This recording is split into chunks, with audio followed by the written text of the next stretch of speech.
I understand it, Anne Bradstreet used to be an absolute staple in the world of academia. My entire education. Now, I finished my uh, 4 year degree, bachelor's degree, over 10 years ago. I finished my master's degree 10 years ago. Anne Bradstreet was not mentioned once. If the poem we're talking about today, if you were to ask your feminist professors about this poem, they would say, probably, something to the effect of Anne Bradstreet represents a wife in this poem that is perfect, almost too perfect. No, I'm just kidding. I'm just kidding. But that is what we have today. Welcome to Strip Cover Lit, where we squeeze the bigger picture out of literature. I'm Adrian Fort, and we are here for a poem, a video which will appear in two separate playlists on the channel.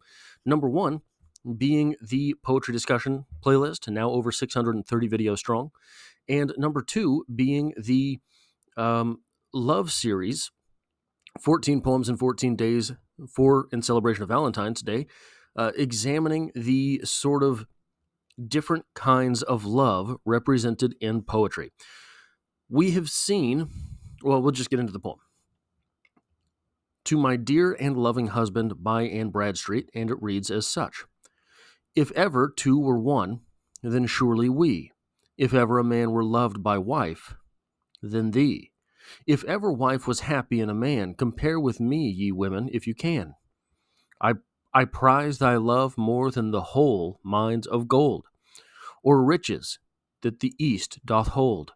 My love is such that rivers cannot quench, nor aught but love from thee give recompense.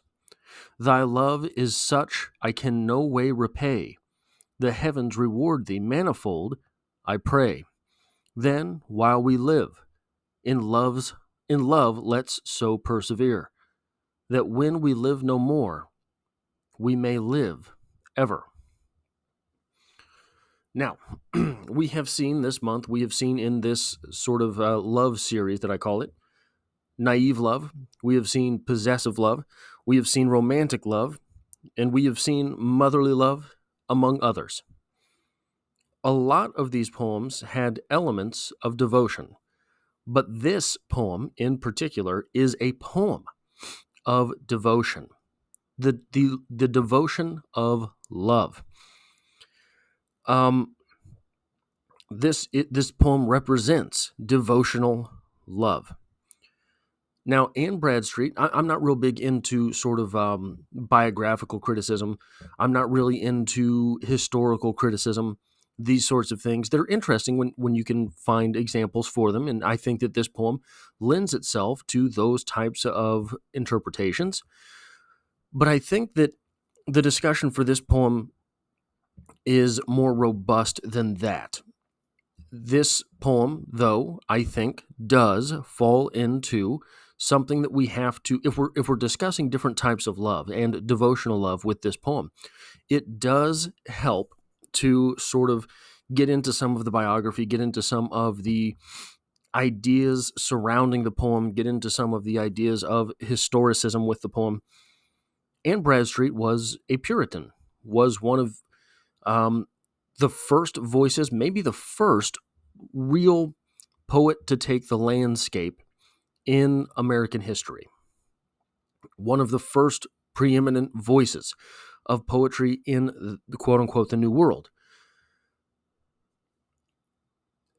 We think of Puritans as very religious and very strict. And that's true. However, Puritanism did allow for the practice of divorce. I think that you had to have permission, I guess it would be called, from the church for this type of separation. But this idea of divorce was a little bit different than we really sort of think of it today. So sometimes, again, the argument is raised that, oh yeah, this is the perfect poem for a wife, almost too perfect. This is the perfect love from a wife, almost too perfect. In sort of today's landscape of poetry criticism, and I think the conversations that rise around literature today are criticisms that take into account the mindscape of the poet themselves. And a lot of the criticism today circles around, are we being told the absolute truth by the speaker? But as I understand it, in the Puritan, so the idea of divorce in Puritanism was a little bit different than we have today. So there was, in this world, in Anne Bradstreet's reality, the possibility for separation. But it was different than we think of today. And if the church agrees, then yeah, you can get divorced. But neither of you could remarry until one of the others had passed, right? So there was possibility of separation, but it did come with a heavy consequence, especially towards women, right? The idea of being separated and not being able to find a husband would have been a very large challenge in previous worlds. There was a lot of stuff that you had to have. From the world that we live in today, heat is provided to you. You have to pay the bill, but it's provided. Electricity provided for you. Water provided for you. These things would not have been true in Anne Bradstreet's world. So the idea of living alone would have been way more challenging than in today's world. Devotion is normally, so if you were to find a definition of devotion, it would read something like this. And I stole this from somewhere on the internet, so stick with me. Love, loyalty, or enthusiasm for a person, activity, or cause. That's a pretty good definition, I think, for the idea of devotion and devotional love. Being completely devoted to the love, loyalty, and enthusiasm for your partner. But if we're talking about religion, then why stop with a secular definition? A devotional in religion is a daily practice, is a daily prayer, a daily meditation, a daily incantation almost, a daily thing. It is a daily practice of one's faith, a daily reading, a daily devotional prayer, daily devotional meditation, these sorts of things. And that is exactly what we have here. We have a poet who represents the daily practice of desiring the beloved.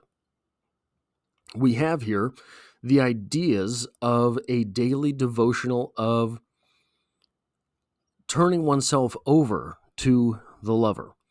And this could very easily be flipped to a man's perspective of devotional love. Is this a strong place from which to operate? In terms of a relationship itself, sure. In terms of what it means to survive, maybe not. Maybe not in today's world. The idea of loving someone to this degree in a world where you can be left very much more easily than you could in the past makes one vulnerable. Isn't that, though, the idea of devotional love?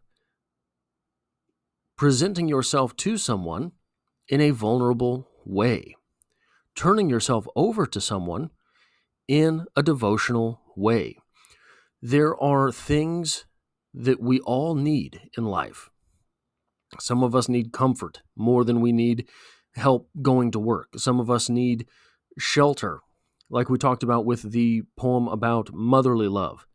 I believe it was yesterday. The classically feminine idea of love is providing shelter, providing that warmth, that comfort. Now, very easily, the argument can be made in different relationships for different roles from different genders. So I'm not making that argument at all. But pardon me, the idea of devotional love is what we have here.